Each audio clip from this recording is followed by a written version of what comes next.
Hello students, मैं राहुल कुमार। स्वागत है आज के इस वीडियो में जिसमें हम लोग एक बहुत ही अमेजिंग, एक बहुत ही इम्पोर्टेंट और एक बहुत ही जबरदस्त चैप्टर को पढ़ने जा रहे हैं। प्यारे बच्चों, आज हम लोग क्लास 10th की संस्कृत बुक का जो चैप्टर नंबर 8 है और उस पाठ का नाम है कर्मवीर कथा। इस चैप्टर का पूरा अर्थ आज हम लोग जानेंगे। प्यारे बच्चों, ये चैप्टर बहुत ही इंपॉर्टेंट है बिहार बोर्ड के दृष्टिकोण से, और दूसरी चीज हमारे जीवन के दृष्टिकोण से भी ये चैप्टर बहुत ज्यादा इंपॉर्टेंट है। प्यारे बच्चों, आप देख सकते हैं क्लास 10th संस्कृत चैप्टर 8 जिसका नाम है कर्मवीर कथा। जी हाँ, इस चैप्टर का नाम क्या है प्यारे बच्चों? कर्मवीर कथा। कर्मवीर का मतलब क्या होता है? कर्मवीर का मतलब कर्म में जो वीर है ना। कितनी भी प्रकार की बाधाएं आ जाए, कितनी भी प्रकार की परेशानियां आ जाए, कितनी भी प्रकार की दिक्कतें आ जाए, है ना, जो कर्मवीर जो पुरुष होते हैं वो अपने कर्म में, अपने कार्यों में लगा रहता है, उसी को कहा जाता है कर्मवीर। और सच पूछा जाए तो यही पुरुष अपने जीवन में सफलता हासिल करते हैं,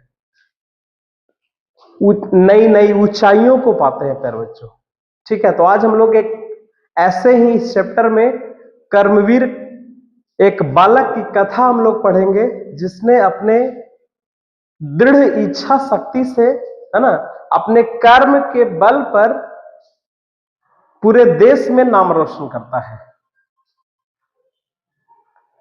तो चलिए क्लास को शुरू करते हैं। प्यारे बच्चों, मैं आशा करता हूं कि आप सभी अच्छे होंगे, शानदार होंगे और लाजवाब होंगे। और ये जो चैप्टर है प्यारे बच्चों, जबरदस्त तरीके से इस क्लास को शेयर कर दीजिए, है ना। यदि आप इस चैनल पर नए हैं तो प्यारे बच्चों चैनल को सब्सक्राइब करिए और प्यारे बच्चों लाइक करना ना भूलें।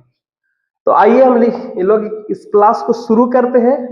और देखिए, इस चैप्टर का नाम है आपका कर्मवीर कथा। जो कर्म में जो वीर हो उसी की कथा हम लोग पढ़ेंगे। एक प्यारा सा लाइन है प्यारे बच्चों, कहते हैं कि मेहनत की राहों पे जो चलता है वही दुनिया में चमकता है ना। किस्मत भी झुकती है उसके आगे जो हालात से नहीं बल्कि खुद से लड़ता है।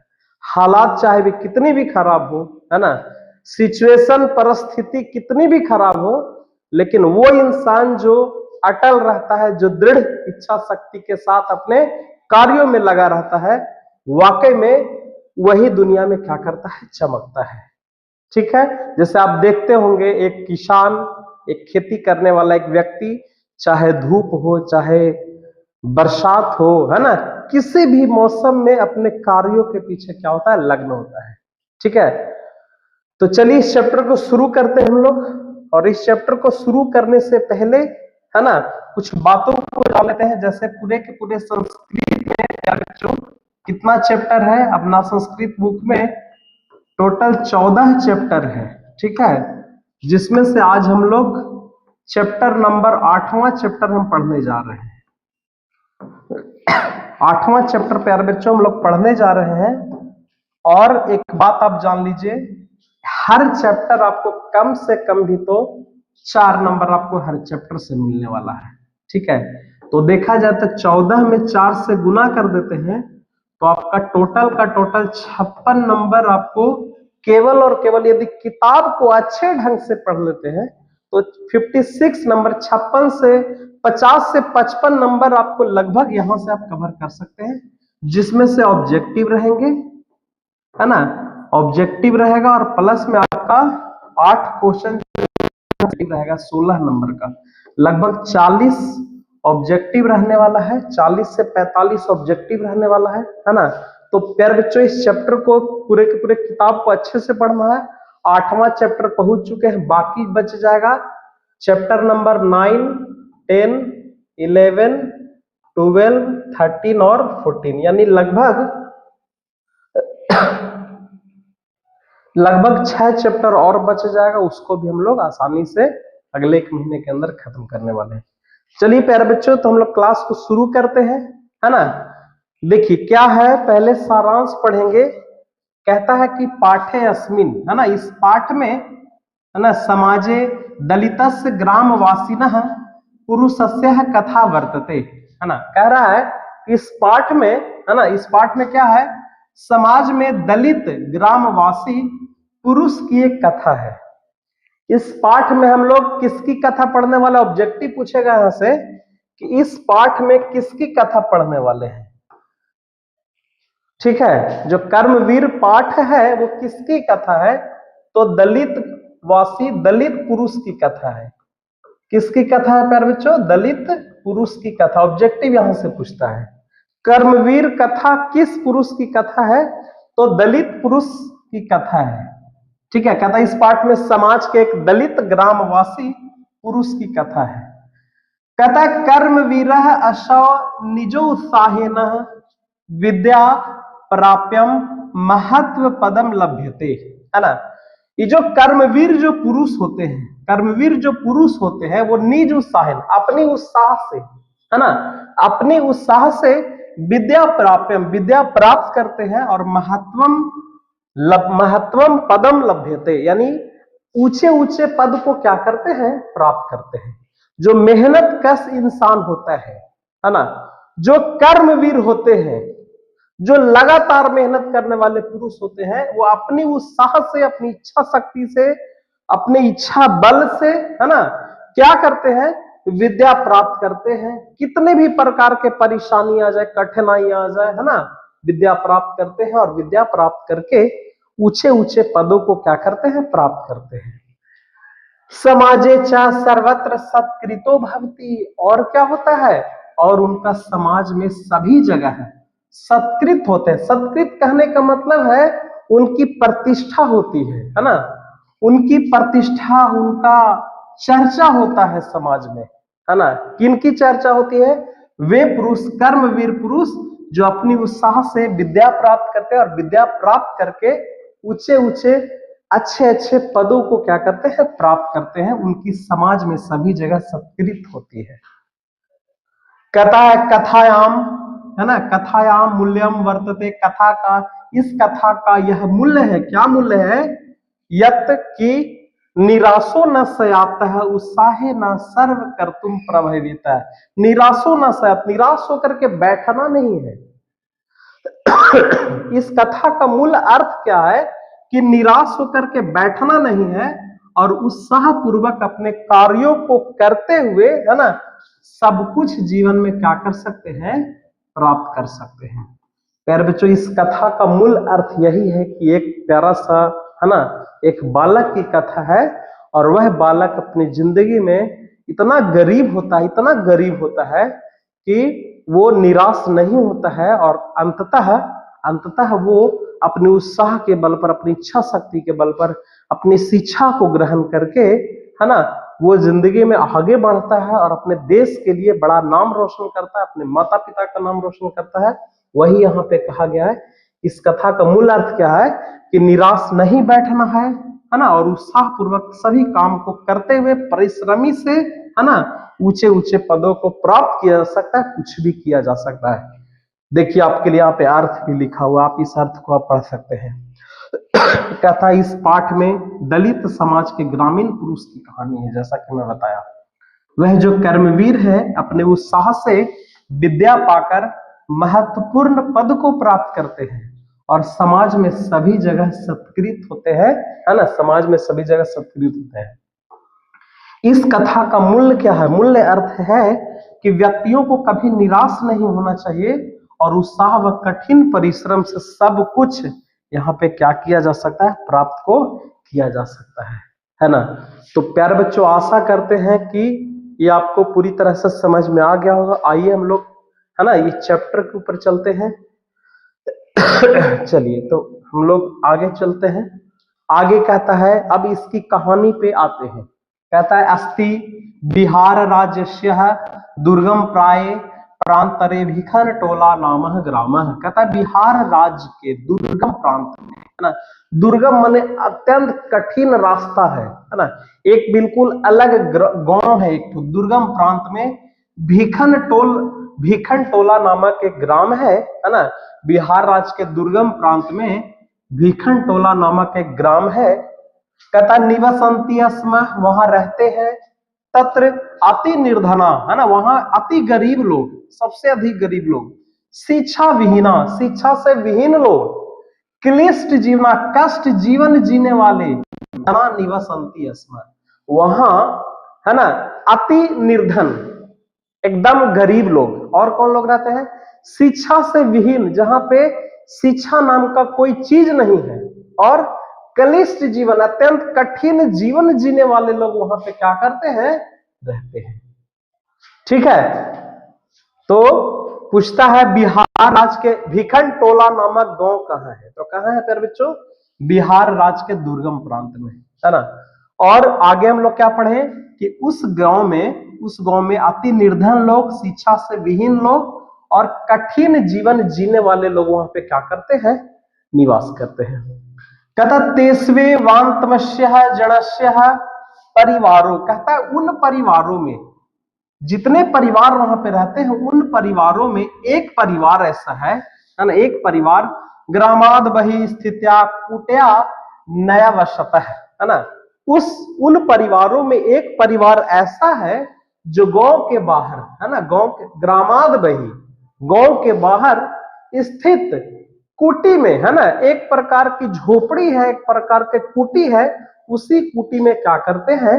निवास करते हैं। ये उस जगह की बात है ना, बिहार राज्य के एक दुर्गम प्रांत में एक गांव है प्यारे बच्चों, भीखन टोला, उस जगह की बात है। और उस जगह सिर्फ और सिर्फ कैसे लोग निवास करते हैं? अति निर्धन, गरीब लोग, क्लिष्ट जीवन जीने वाले लोग, शिक्षा से विहीन लोग, है ना, और एकदम कठिन जीवन जीने वाले लोग वहां पे निवास करते हैं। और उन्हीं परिवारों में तेस वांतमस्य जनस्य, उन परिवारों में एक परिवार ऐसा है, एक इंसान का परिवार ऐसा है जो गांव के बाहर स्थित कुटी में, है ना, कुटिया में अपना क्या करते हैं? निवास करते हैं। कहता कुटी तू जीर्ण प्रायत्वात है, कुटी इतना ज्यादा जर्जर है ना, वो जो झोपड़ी है, वो जो कुटिया है, तो जीर्ण प्रायत्वात, इतना जर्जर, इतना कठिन है। परिवार जननाम आत्म पात्राद रक्षति, परिवार के लोगों का सिर्फ और सिर्फ आतप, आतप मतलब धूप से, आतप का मतलब क्या होता है? सिर्फ और सिर्फ परिवार के लोग वहां पे धूप से उनकी क्या होती है? रक्षा होती है, ना वृष्टि, है ना, बारिश से या पानी से उनकी रक्षा नहीं होती है। कुटी इतना जर्जर है प्यारे बच्चों, है ना। कौन सी कुटी की बात कर रहे हैं? भीखन टोला में एक परिवार है ना, भीखन टोला में एक परिवार है जो गांव से बाहर एक झोपड़ी बना करके, कुटिया बना करके रह रहे हैं। और वह कुटी इतना ज्यादा जर्जर है कि परिवार के लोग सिर्फ और सिर्फ आतप, आतप माने धूप, है ना, धूप से रक्षा करते हैं, बारिश से नहीं। कहता है परिवार में स्वयं गृह स्वामी, परिवार का वहां पे मालिक है, तस्य भार्या, उसकी पत्नी, त्रयोरेकः पुत्र, उसका एक पुत्र, कन्यसी दुहिता चेत्याषण, है ना, कन्यसी दुहिता, उसकी छोटी एक पुत्री वहां पे क्या करती है? निवास करती है। यानी उस परिवार में कितने लोग हैं प्यारे बच्चों? 4 लोग हैं। 4 लोग में कौन कौन है? स्वयं एक मालिक है ना, परिवार का जो मालिक है वो, फिर उसकी पत्नी हो गई, है ना, फिर उसका एक पुत्र हो गया और एक छोटी उसकी पुत्री हो गई। यानी कि उस परिवार में टोटल कितने लोग निवास करते हैं? 4 लोग निवास करते हैं। किस परिवार में? वो परिवार जो परिवार गांव से बाहर, है ना, गांव से बाहर एक कुटी में निवास करते हैं। और कुटिया इतना जीर्ण शीर्ण है, जीर्ण कहने का इतना जर्जर है कि सिर्फ और सिर्फ उसकी रक्षा सिर्फ और सिर्फ किससे होती है? धूप से होती है, वृष्टि, है ना, बारिश से उसकी रक्षा नहीं होती है। तो प्यारे बच्चों, यहां से भी ऑब्जेक्टिव आएगा। किस तरह का ऑब्जेक्टिव आएगा? पूछेगा कि भीखन टोला नामक ग्राम कहाँ है? तो कहाँ है प्यारे बच्चों? बिहार राज्य के दुर्गम प्रांत में, है ना। उसके बाद भीखन टोला गांव में एक परिवार में कितने लोग निवास रहते हैं, या फिर ऐसे पूछेगा, है ना, कि कितने लोग निवास करते हैं प्यारे बच्चों? तो कितने लोग टोटल निवास करते हैं? परिवार में टोटल 4 लोग, है ना। परिवार की रक्षा किससे होती है? सिर्फ और सिर्फ धूप से होती है रक्षा, बल्कि बारिश से रक्षा नहीं होती। देखिए इसका अर्थ भी है, इसको भी हम लोग देख लेते। कहता बिहार राज्य के दुर्गम प्रांत में भीखन टोला नामक गांव है और वहां अति निर्धन, शिक्षा विहीन और कठिनाइयों से जीवन यापन करने वाले लोग क्या करते हैं, निवास करते हैं। उनमें से एक व्यक्ति का जो परिवार है गांव से बाहर स्थित कुटिया में निवास करते थे, और कुटी तो लगभग इतना जर्जर है कि परिवार के लोगों का सिर्फ और सिर्फ धूप मात्र से रक्षा होती है, वर्षा से नहीं।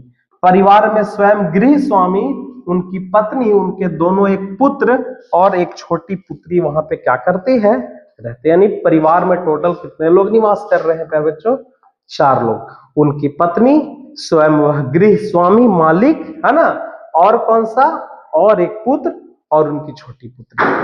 तो प्यारे बच्चों मैं आशा करता हूं कि आज का ये जो अभी जो हम लोग पढ़े, दूसरा जो पैराग्राफ पढ़े, ये आपको आसानी से समझ में आ गया होगा। किसी प्रकार का कोई दिक्कत है पर बच्चों तो कमेंट बॉक्स में कमेंट जरूर करें। चलिए तो हम लोग आगे चलते हैं, नेक्स्ट चलते हैं, नेक्स्ट पेज पे। कहता है तस्माद ग्रामात, है ना, उस गांव से क्रोशम मात्र दूरम, है ना, क्रोशम मात्र 1 कोस की दूरी पर प्राथमिको विद्यालय प्रशासनेन स्थापित। कहता है कि उस गांव से कोस मात्र दूर, 1 कोस की दूरी पर एक प्राथमिक विद्यालय स्थापित की गई। किसके द्वारा, प्रशासन के द्वारा। ठीक है, कहता है उस गांव से मात्र 1 कोस की दूरी पर प्रशासन के द्वारा एक प्राथमिक विद्यालय की गई है, स्थापित की गई है। वो भीखन टोला नामक गांव से लगभग 1 कोस की दूरी पर, 1 कोस की दूरी पर एक प्राथमिक विद्यालय की स्थापना हुई है प्यारे बच्चों, जो किनके द्वारा, प्रशासन के द्वारा। तो पूछता है यहां से क्वेश्चन कि प्राथमिक विद्यालय की स्थापना किन्होंने किया, प्रशासन के द्वारा, है ना। फिर भीखन टोला नामक गांव से कितने दूर पर प्राथमिक विद्यालय की स्थापना करवाई गई, तो कितने कोस की दूरी पर, कोसम मात्र 1 कोस की दूरी पर। कहता है तत्रैको, है ना, तत्रैको मतलब कि वहां एक नवीन दृष्टि संपन्न, नवीन दृष्टि से संपन्न सामाजिक समरस या रसिका है ना, सामाजिक समरसता के पक्षधर, सामाजिक समरसता के पक्षधर शिक्षक समागत है। वहां एक नवीन दृष्टि से संपन्न और सामाजिक समरसता से पक्षधर, सामाजिक समरसता कहने का मतलब है एक अच्छे दृष्टि वाले, एक अच्छे सोच वाले, है ना। कहने का मतलब कि जो बालकों को आगे बढ़ाने में जो तत्पर होते हैं उन्हीं को बोला जाता है सामाजिक समरसता से संपन्न या नवीन दृष्टि वाले। आज के जो शिक्षक होते हैं वही होते हैं प्यारे बच्चों। हर एक बच्चे को चाहते हैं कि वो बच्चा अपने डेस्टिनेशन पे पहुंचे, अपने लक्ष्य जो है उन लक्ष्यों को क्या करे, प्राप्त करे। तो उस जगह पे, है ना, उसी प्रकार के एक शिक्षक आए। कहाँ आए, उस प्राथमिक विद्यालय में। भीखन टोलाम द्रष्टुमागता है, और भीखन टोला भी देखने आए। कहता सह कदाचित खेल रत्नम, वह खेल में मगन, है ना, दलित बालकम, दलित बालक को विलोक्यम तस्यापत रमणीय ने स्वभावेन होता है ना। वहां पे उन्होंने क्या देखा कि खेल में रत्न, खेल में मगन दलित बालकों को विलोक, दलित बालकों को देखकर, है ना, दलित बालक को देखकर उनके अंदर सहज ही एक प्रकार का आकर्षण भाव से वो क्या हो गए, प्रसन्न हो गए। यानी पूरी मेहनत के साथ वहां के जो बच्चे थे, है ना, उस भीखन टोला में कुछ बच्चे वहां पे क्या हो रहे थे, खेल रहे थे। तो उनमें से एक बालक को उन्होंने देखा। देखिए यहाँ पे लिखा हुआ है कि उस गांव से मात्र 1 कोस की दूरी पर प्रशासन के द्वारा प्राथमिक विद्यालय स्थापित किया गया और वहां एक नवीन दृष्टि से संपन्न और सामाजिक समरसता के पक्षधर एक शिक्षक आए। कहाँ आए, तो भीखन टोला देखने आए। वह कभी खेलने में मग्न दलित बालक को देखकर उनके सहज आकर्षण स्वभाव से अति क्या हो गए, प्रसन्न हुए। आगे क्या कहता है, शिक्षक बाल के न स्विद्यालय अड़िय स्वयं शिक्षतु भारत, है ना। शिक्षक ने क्या किया कि उस बालक को अपने विद्यालय लाकर स्वतः क्या करने लगे, पढ़ाने लगे। वहां पे उन्होंने एक बालक को देखा, है ना, एक बालक को देखा जो क्या कर रहा था, बालक एकदम खेलने में मगन था। और उस बालक को देखकर, है ना, जो शिक्षक थे वो बड़ा ही आकर्षित हो गए उसके सहज भाव से, है ना, उसके विलोक को देखकर, उनके सहज भाव को देखकर, उनके आकर्षण के स्वभाव से वे पूरी तरह से प्रसन्न हो गए। और उन शिक्षकों ने, उस शिक्षक ने क्या किया कि उस बालक को अपने साथ विद्यालय लाकर स्वतः क्या करने लगे, पढ़ाने लगे। होता है कभी कभी किसी बच्चे के अंदर, है ना, वो दिखता है अपना आकर्षण पढ़ाई के प्रति या किसी भी चीज के प्रति, यदि कुछ खास होता है ना, तो लोग कहीं ना कहीं उसको नोटिस कर लेते हैं, जज कर लेते हैं कि वो बच्चा जिंदगी में कुछ ना कुछ आगे करेगा, कुछ बढ़िया करेगा। और वही सोचकर शिक्षक ने उस बालक को क्या किया कि अपने विद्यालय लाकर स्वतः क्या करने लगे, पढ़ाने लगे। ठीक है, तो आई होप प्यारे बच्चों ये पैराग्राफ भी आपको समझ में आ गया होगा। ठीक है, इससे बहुत सारे ऑब्जेक्टिव आते हैं, ऑब्जेक्टिव क्वेश्चन को भी हम कवर करेंगे इसके बाद। नेक्स्ट आइए, नेक्स्ट है बालको अपि, बालक भी तस शिक्षण शैली आकृष्ट है, उनके शिक्षण शैली से आकृष्ट हो गए। शिक्षा कर्म जीवन परम गति रति मण्य मानो, शिक्षा को जीवन की परम गति मानकर, है ना, निरंतर मध्य अवसायण विद्याम आ गया, है ना, शिक्षा को परम गति मानकर निरंतर लगातार, है ना, मद निरंतर वहां पे विद्या को लेने के लिए आने लगे। देखिए बालक भी उनके शिक्षण शैली से आकृष्ट होकर शिक्षा कर्म को जीवन की परम गति ऐसा मानकर लगातार अपने परिश्रम लाभ के लिए वे क्या हो गए, तत्पर हो गए। लगातार परिश्रम में वे लगातार तत्पर हो गए, पढ़ने लगे। अब देखिए शिक्षक की पढ़ाने की जो शैली होती है ना, बच्चों को वो आकृष्ट, वो अच्छा लगा।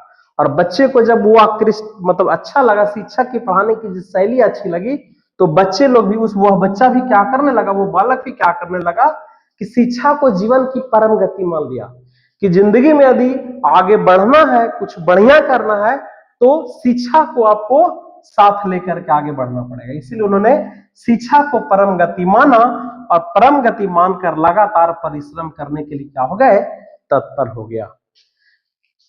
कर्मशः लगातार बार बार उच्च विद्यालय गत सेवा, बार वह उस उच्च विद्यालय में क्या होने लगा, आने लगा।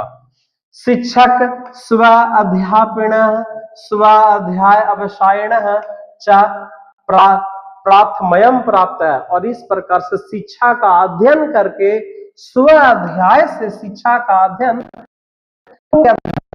शिक्षकों के पढ़ाने से और सेल्फ अध्याय से उन्होंने क्या किया, प्रथम स्थान को क्या किया, प्राप्त किया। देखिए उच्च विद्यालय गए, उन्हीं शिक्षकों के अध्यापन और अपने अध्ययन से उन्होंने क्या किया, प्रथम स्थान को क्या किया पर बच्चों, प्राप्त किया। कहता है छात्रा अध्ययनम तपः, छात्रों का अध्ययन जो है वो एक प्रकार की तपस्या है। छात्रों का अध्ययन एक प्रकार की क्या है, तपस्या है।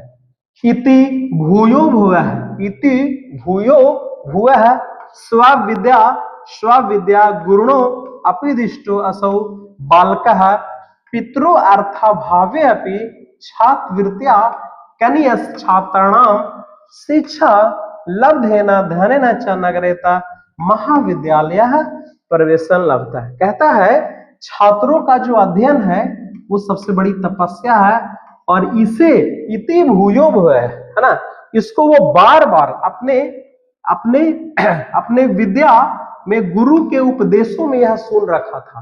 बार बार गुरु यह उपदेश देते थे कि बाबू, है ना, शिक्षा ही सबसे बड़ी तपस्या है। बार बार ये गुरु उपदेश देते थे, और इसी उपदेश को लेकर बालक जो था पितरो अर्थाभाव्य, है ना, पिता की जो स्थिति थी, है ना, पिता का जो अर्थाभाव की स्थिति थी, उस स्थिति में भी छात्रवृत्ति से, है ना, एक तो पिता की उसका स्थिति खराब था, है ना, उसको पढ़ा नहीं सकते थे, तो पिता के अर्थाभाव की स्थिति से, छात्रवृत्ति से, और कनियस, कनियस माने कनियस छात्राणा मतलब छोटे छोटे बालकों को, छोटे छोटे छात्रों को शिक्षा लाभ देना, शिक्षा को दे करके जो धनेना, उससे जो धन प्राप्त हुआ, च नगरते महाविद्यालय प्रवेशम लभता, है ना, और उस पैसे से उन्होंने क्या किया, महानगर के विद्यालय में, महानगर के उच्च विद्यालय में, महाविद्यालय में उसने क्या कर लिया? प्रवेश पा लिया। कहते हैं ना कि जो इंसान जिसके अंदर कुछ करने की लालसा हो, जिसके अंदर कुछ पाने की इच्छा हो, वो कठिनाइयों को नहीं देखता है, वो परेशानियों को नहीं देखता है कि वो कैसे होगा, है ना। जिंदगी में जिसका वाई क्लियर होता है ना, जिसका क्यों क्लियर होता है कि हमें क्यों इस काम को करना है, तो कैसे तो ऑटोमेटिक होना चालू हो जाता है। इसीलिए प्यारे बच्चों, जिंदगी में कुछ करना तो सबसे पहले अपने अंदर वाई को क्लियर करना पड़ेगा। WHY, वाई को यदि अपने अंदर क्लियर कर लेते हैं कि मुझे क्यों इस चीज को प्राप्त करना है, जिंदगी में कोई ताकत आपको आगे बढ़ने से नहीं रोक सकता। इस चीज को याद रखिए। और वही हुआ यहाँ पे एक बालक के साथ, है ना। एक बालक के साथ वही हुआ कि उसकी स्थिति इतनी खराब थी, पिता का अर्थाभाव था, है ना।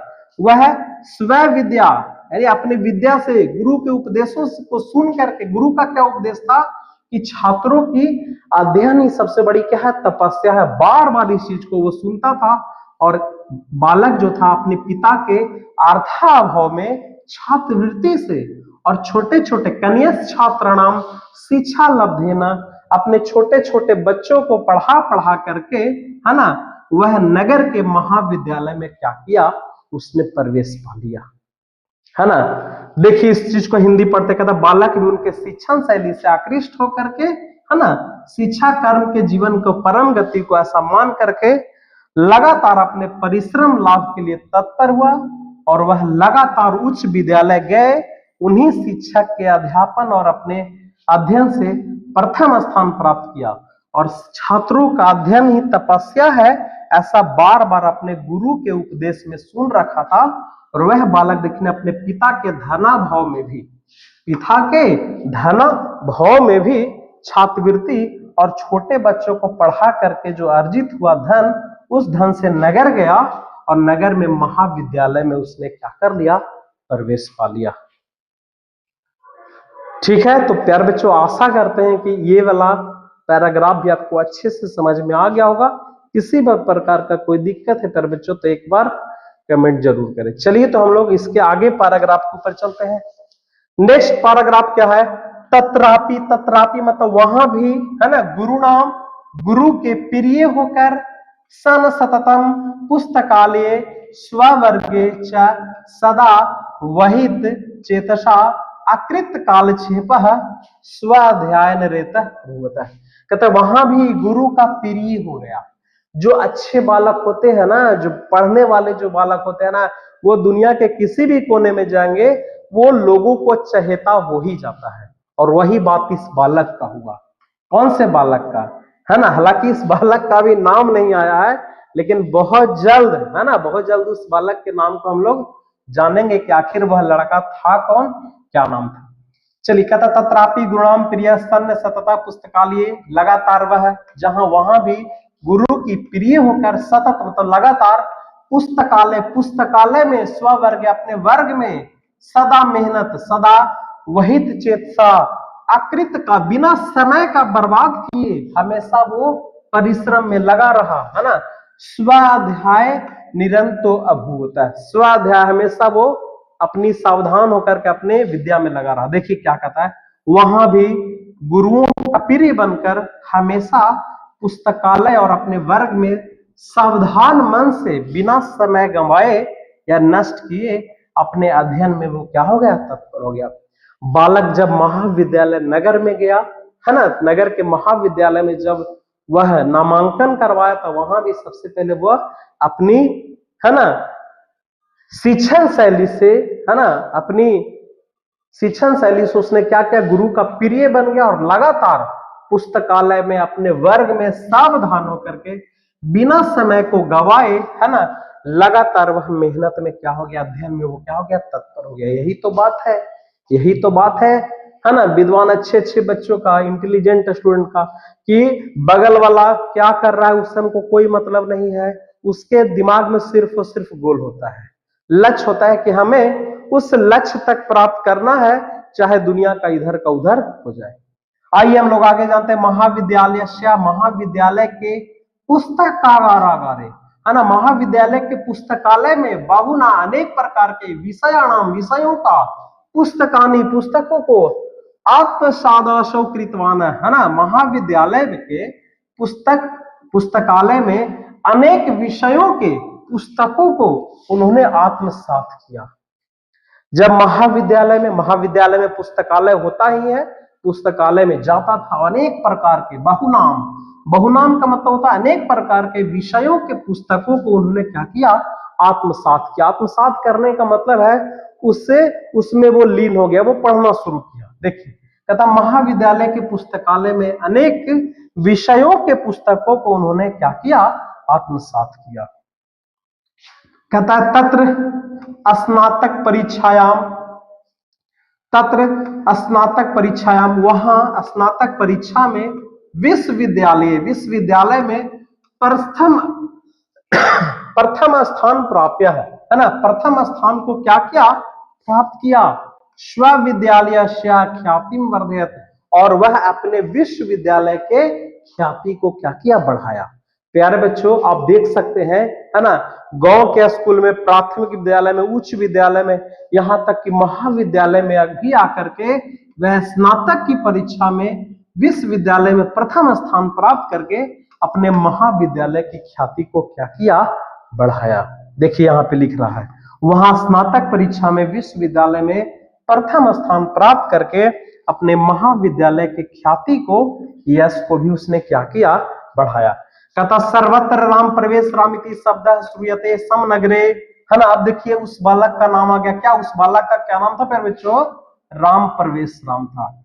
जिस बालक के बारे में हम लोग इतने देर से पढ़ रहे थे उस बालक का नाम था आपका राम प्रवेश राम, है ना। और जब वह महाविद्यालय में जब प्रथम स्थान प्राप्त किया तो सभी जगह, सर्वत्र मतलब सभी जगह, राम प्रवेश राम यह जो शब्द है श्रूयते सुना जाने लगा, समनगरे विश्वविद्यालय परिसर, है ना। उस नगर में और विश्वविद्यालय के परिसर में सभी जगह राम प्रवेश राम जो शब्द है वो सुना जाने लगा। वही तो बात है, जो विद्यार्थी टॉप करते हैं, है ना, जो जिला टॉप करते हैं या बिहार टॉप करते हैं, एक बार उनका नाम हर जगह पे गूंजता है कि फलाना स्टूडेंट, है ना, फलाने का लड़का जिला टॉप कर गया। तो सोच के देखिए इस समय इसकी गरिमा क्या होगी। यहां तक इसके पिता भी नहीं जानते होंगे। ना जानताम पितारवश्य विद्या जनियो प्रतिष्ठा, है ना, ना जानताम कहता है लेकिन उनके पिताजी भी उनके विद्या से उत्पन्न इस प्रतिष्ठा को नहीं जान पाए। देखिए कहता है सभी जगह राम प्रवेश राम यह शब्द सुने जाते थे और नगर और विश्वविद्यालय परिसर में भी, लेकिन उनके पिताजी विद्या से उत्पन्न इस प्रतिष्ठा को नहीं जान पाए। चूंकि उसके पिताजी तो कहीं ना कहीं गांव में रहते थे, उनका बच्चा इतना आगे बढ़ रहा है, लेकिन उसके पिताजी भी उनकी प्रतिष्ठा को नहीं जान पाए। तो प्यारे बच्चों आशा करते हैं कि, है ना, ये पैराग्राफ भी आपको अच्छे से समझ में आ गया होगा। आइए हम लोग आगे के पैराग्राफ के ऊपर चलते हैं। तो वह बच्चा राम प्रवेश राम जो था आगे क्या किया अपने जिंदगी में, ठीक है। कहता वर्षों अंतरेश है, उन्होंने 1 वर्ष के बाद केंद्रीय लोक सेवा परीक्षायाम अपनी, केंद्रीय लोक सेवा परीक्षा में भी स्व अध्याय अवसायन है, अपने अध्याय से, अपने अध्ययन से, है ना, व्यापक विषय ज्ञान है ना, व्यापक विषय के ज्ञान से, है ना, स्वाध्याय से, अपना अध्ययन से और व्यापक विषय के ज्ञान से उन्नत स्थापन वापा, है ना, उच्च स्थान को क्या किया, प्राप्त किया। कौन से परीक्षा में बच्चों, केंद्रीय लोक सेवा परीक्षा में।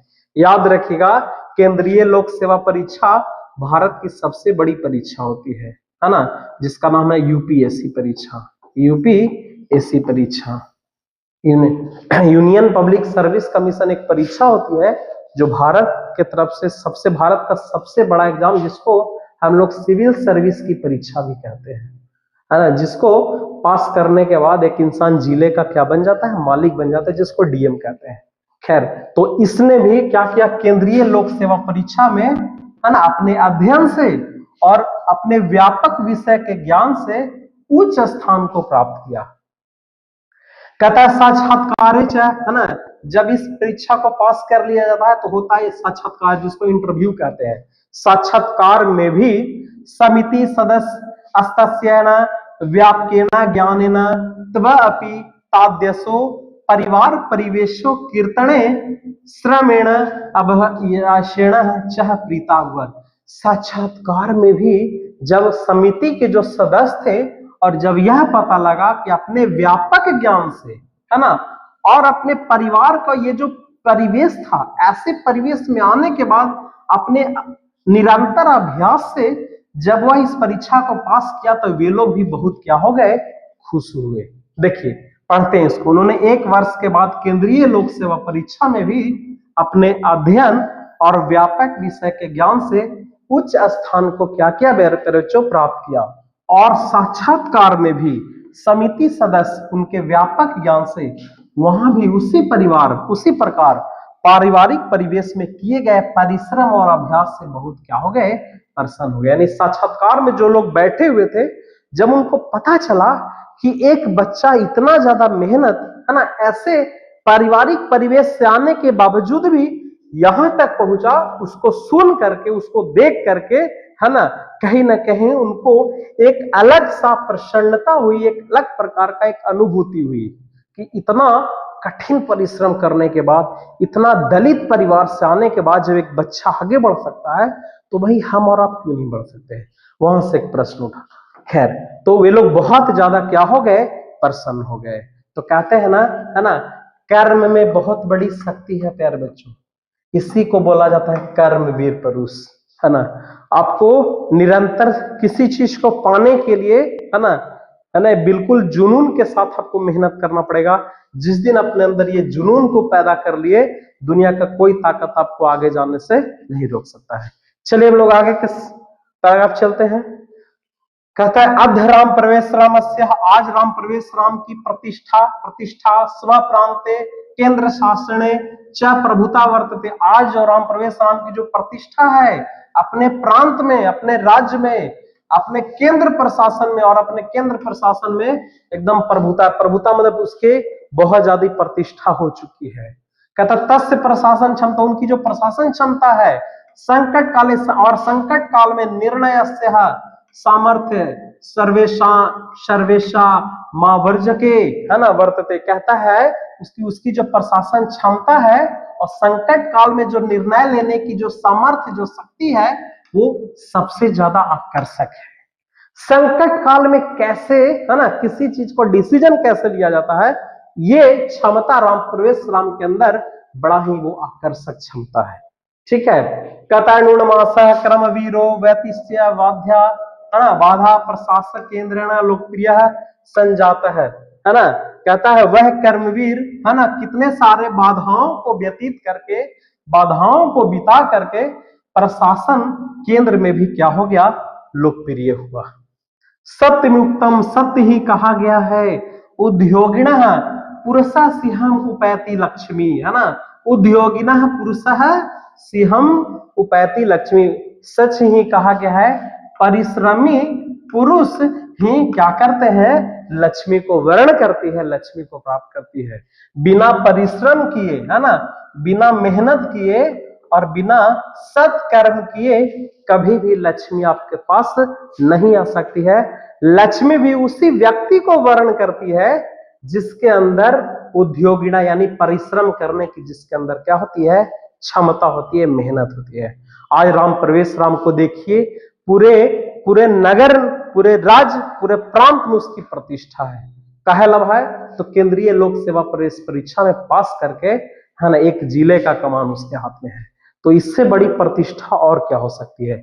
देखिए कहता आज राम प्रवेश राम की प्रतिष्ठा अपने प्रांत में और अपने केंद्र प्रशासन में बहुत अधिक है। उनके प्रशासन क्षमता संकट काल में निर्णायक सामर्थ्य सबों के लिए क्या है, आकर्षक है। और वह कर्मवीर अवश्य बाधा को बिताकर प्रशासन केंद्र में क्या हो गया, लोकप्रिय हो गया। और सत्य ही कहा गया है, परिश्रमी सिंह पुरुषम, पुरुष को लक्ष्मी ही क्या करती है, वरण करती है। तो प्यारे बच्चों, ये था आज तक आपका, है ना, कर्मवीर कथा। आशा करते हैं प्यारे बच्चों आपको ये पाठ, है ना, समझ में आ गया होगा, अच्छे से समझ में आ गया होगा। किसी प्रकार का कोई दिक्कत है तो बिल्कुल प्यारे बच्चों कमेंट जरूर करिए, ठीक है। और एक बार और देखिए प्यारे बच्चों, बड़ा ही मजेदार चैप्टर था, कर्मवीर था, है ना। और आशा करते हैं कि इस चैप्टर से आपको बहुत कुछ सीखने के लिए आपको मिला होगा। तो मिलेंगे इसके अगले क्लास में, अगले चैप्टर, अगले इसके ऑब्जेक्टिव और सब्जेक्टिव क्वेश्चन के साथ जो बोर्ड एग्जाम में पूछे जाते हैं। तब तक के लिए प्यारे बच्चों, आप मस्ती से अच्छे ढंग से पढ़ाई करिए, ठीक है। चलिए, थैंक यू प्यारे बच्चों, थैंक यू वेरी मच।